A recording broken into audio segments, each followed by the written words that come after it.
आप कहेंगे कि आम बंदे के कॉन्सेप्ट ये है कि भाई बिल्डिंग लें और बिल्डिंग को पूरा बनाएं और बनाने के बाद बेचें। इसमें क्या होता है कि आपकी इन्वेस्टमेंट बहुत ज़्यादा चली जाती है। यानी हमारी प्लॉट में इन्वेस्टमेंट होती है 8 क्वार्टरली इंस्टॉलमेंटों में या 24 मंथली इंस्टॉलमेंट में। वो भी हम डिसाइड कर लेते हैं म्यूचुअली जो क्या आपको फिजिबल है। तो आप अपना काम करते हैं कि अपनी इंस्टॉलमेंट भेजते हैं। यानी अगर 10 स्टोरी बिल्डिंग है तो समझ लो हर महीने एक लेंटर डलेगा, यानी कॉलम बनेंगे उसके ऊपर स्टील लेंटर डलेगा। इस तरह वो काम चलता रहता है।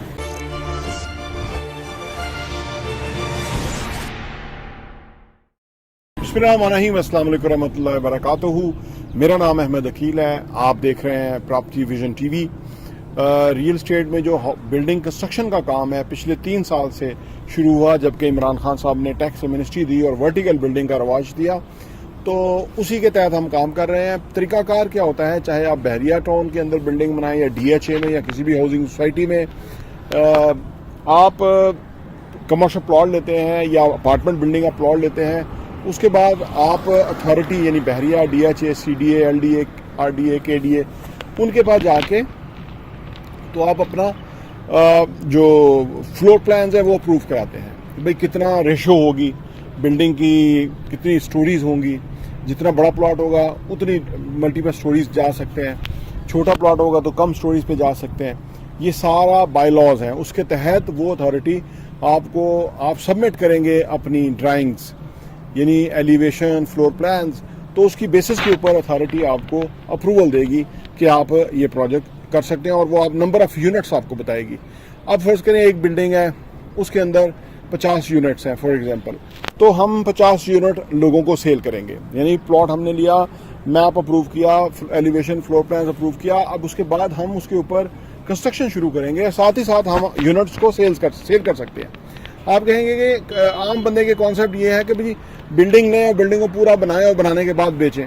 इसमें क्या होता है कि आपकी इन्वेस्टमेंट बहुत ज़्यादा चली जाती है। यानी हमारी प्लॉट में इन्वेस्टमेंट होती है, ऊपर की इन्वेस्टमेंट जिनकी जो यूनिट खरीदते हैं उनकी होती है। इस तरह आधा फायदा हमें होता है, आधा उनको होता है। यानी ये 50-50 प्रॉफिट बेसिस के ऊपर ये सारा काम होता है, क्योंकि जितना ही हमारा प्रॉफिट है फर्ज करें पर यूनिट, उतना ही उनका प्रॉफिट है जिन्होंने खरीदा हुआ है। तो इससे क्या होता है कि उनका और हमारा सरमाया मिल के तो एक फिनिश बिल्डिंग की शक्ल में कन्वर्ट हो जाता है। लोग यहाँ ये सोचते हैं कि शायद ये जो फ्लोर प्लान के बाद जो यूनिट सेल करते हैं और उसके ऊपर जो इंस्टॉलमेंट प्लान डिस्कस होता है, शायद इसके अलावा कोई हिडन चार्जेस हैं। ऐसे कोई हिडन चार्जेस नहीं होते। उसकी वजह कि हमारी कोशिश होती है कि 2 साल के अंदर बिल्डिंग डिलीवर कर दे 100%, ताकि जो कंस्ट्रक्शन की कीमतें बढ़ने वाली हैं उसके असरात ना पड़े। वो हम फोरकास्ट करते हुए रेट डिसाइड करते हैं कि इस रेट पे हम सेल करेंगे, तो उस टाइम के अंदर हम डिलीवर कर देते हैं। तो उसमें कोई एक्स्ट्रा चार्जेस नहीं होते, जिसकी वजह से लोग सोचते हैं कि कुछ ना कुछ तो होंगे जो ये कारोबार होता है। पाकिस्तान में हर कारोबार में कोई हिडन चार्जेस या कोई इस तरह होता है, तो हमारे कम से कम हमारे नहीं है। कुछ लोग इस तरह लेते होंगे, हमारे नहीं है, ठीक है ना। तो वो उस पर वरी आपको करने की जरूरत नहीं है।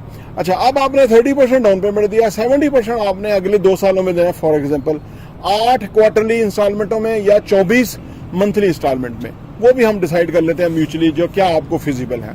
तो आप अपना काम करते हैं कि अपनी इंस्टॉलमेंट भेजते हैं। हम अपने काम को तमाम मराहल के अंदर मुकम्मल करते हैं। यानी मराहल क्या होते हैं, पहले हम गड़ा जो है वो खुदाई करके प्लॉट की, उसके अंदर जो स्ट्रक्चर की जो रिक्वायरमेंट है फ्रॉम द बेस, कितने फुट नीचे जाना है, 15 फुट, 20 फुट, अगर उससे भी नीचे जाना है तो फिर पाइल्स जाती हैं। तो वो एक बिल्डिंग जो है स्ट्रांग बिल्डिंग, क्योंकि आपने सुन रखा है ना, जितनी बिल्डिंग ऊपर जाती है उतनी उसकी फाउंडेशन मजबूत होती है, तो फिर बिल्डिंग ऊपर जाती है। और जो बिल्डिंग आपको नजर आती है वो नीचे भी काफी बिल्डिंग होती है। तो फिर इस तरह हम उसको पहले लोअर ग्राउंड तैयार करते हैं। दीवारों को जो है वो RCC दीवार जो है वो स्टील और कंक्रीट के साथ मुकम्मल करने के बाद फिर कॉलम और छत वाला सिलसिला चलता रहता है। यानी अगर 10 स्टोरी बिल्डिंग है तो समझ लो हर महीने एक लेंटर डलेगा, यानी कॉलम बनेंगे उसके ऊपर स्टील लेंटर डलेगा। इस तरह वो काम चलता रहता है। और तकरीबन साल के अंदर, साल या 14 माह के अंदर, क्योंकि नीचे भी 4-6 महीने लग जाते हैं ना फाउंडेशन वाले, तो 10 ऊपर लगे महीने, तो 14 माह 16 माह यानी 1.5 साल तकरीबन बिल्डिंग का स्ट्रक्चर जो है वो 100% मुकम्मल हो जाता है। और इसमें 3 साल का टाइम होता है बड़ी बिल्डिंग में। वैसे मैं अब छोटी बिल्डिंग में 2 साल का होता है। तो फिर हमारे पास 1.5 साल का और अरसा होता है कि जिसके अंदर बिल्डिंग 100% फिनिश हो जाती है। जो ही हमने फ्लोर प्लान आपसे कमिट किया होता है कि इस तरह की टाइल्स लगेंगी, फ्लोरिंग होगी, सीलिंग होगी, अगर आप तशरीफ लाएं तो हम आपको दिखाएंगे किस तरह से ऑलरेडी हमने बनाया हुआ है, तो वो आपको मेयार नजर आ जाता है, उसकी डोर्स, विंडोज, सारा कुछ वो फिनिश होता है। और उसके बाद आपके नाम जो है बहरिया टाउन के हेड ऑफिस में वो सारी चीज़ आपके नाम पे हो जाती है, यूबी यूनिट है, क्योंकि आपने पेमेंट मुकम्मल कर दी है और हमने आपके नाम के ऊपर ट्रांसफर कर दिया है। अब अगर फर्ज करें फिर आप बेचना चाहते हैं तो फिर बहरिया टाउन के हेड ऑफिस कैश काउंटर पे जाके आप जिसको बेचेंगे वो आपको पेमेंट करेंगे और आप उनको नाम ट्रांसफर देंगे। और इस तरह से मरहला, जिस तरह प्लॉटों का आमतौर पर होता ही है, ज़्यादा लोगों ने प्लॉट खरीद रखे होते हैं, यूनिट्स का भी इसी तरह से होता है और उसके बाद वहीं पे होता है। तो ये सारा मरहला है जो कि हमारा जिस तरह से काम है। अब ये काम बड़ा मेहनत तलब है। कैश फ्लो, पहली बात तो कैश फ्लो चाहिए होता है कि इंस्टॉलमेंट पीछे आएंगी तो वो आगे बिल्डिंग बनेगी ना। मैंने अर्ज किया ना कि अगर हमने खुद ही वाला पैसा लगाना हो तो फिर वो वाला मुनाफा भी हम ही कमाएंगे, तो इस तरह काम फिर स्लो हो जाता है। तो समय भी बहुत ज़्यादा चाहिए होता है, तो उसमें जब लोगों को इन्वेस्टमेंट को इन्वॉल्व कर देते हैं तो उससे फ़ायदा ही होता है कि वो छोटी छोटी इन्वेस्टमेंट एक बड़ी इन्वेस्टमेंट में कन्वर्ट होकर बिल्डिंग मुकम्मल हो जाती है। और इस तरह हम फिर अगला प्लाट लेके तो नेक्स्ट बिल्डिंग शुरू कर देते हैं और नेक्स्ट बिल्डिंग और नेक्स्ट बिल्डिंग, ये इस तरह से काम चलता रहता है। और ये सारा फार्मूला है। इसमें कोई आपके जहन में सवाल हो तो वो आप बताइएगा। अच्छा, बिल्डिंग की जो आमतौर पर लोग पूछते हैं जी बिल्डिंग की कितनी उम्र होती है, तो ये तो आप जो यूके में रहने वाले हैं, यूके में तो घर जो बने हुए हैं वो 250-300 साल हो गए हैं बने हुए हैं और उनको कोई प्रॉब्लम नहीं है, वो अंदर से रेनोवेट होते हैं और फिर बिकते हैं, लोग खरीदते हैं वगैरह। तो ये बिल्डिंग्स भी जो हैं इनको भी 300-400 साल कोई फर्क नहीं पड़ता, लेकिन 100 साल का आप जहन में रखें कि बिल्डिंग की वैल्यू है इससे कहीं ज़्यादा है, क्योंकि जितना कंक्रीट डलता है, जितना स्टील, जितना फाउंडेशन पे काम होता है, ये बिल्डिंग को कुछ भी नहीं होता। क्योंकि आपको याद होगा माजी में सादा सी बिल्डिंग्स बनती थी, वो भी 100 साल 80 साल तक कोई प्रॉब्लम नहीं था।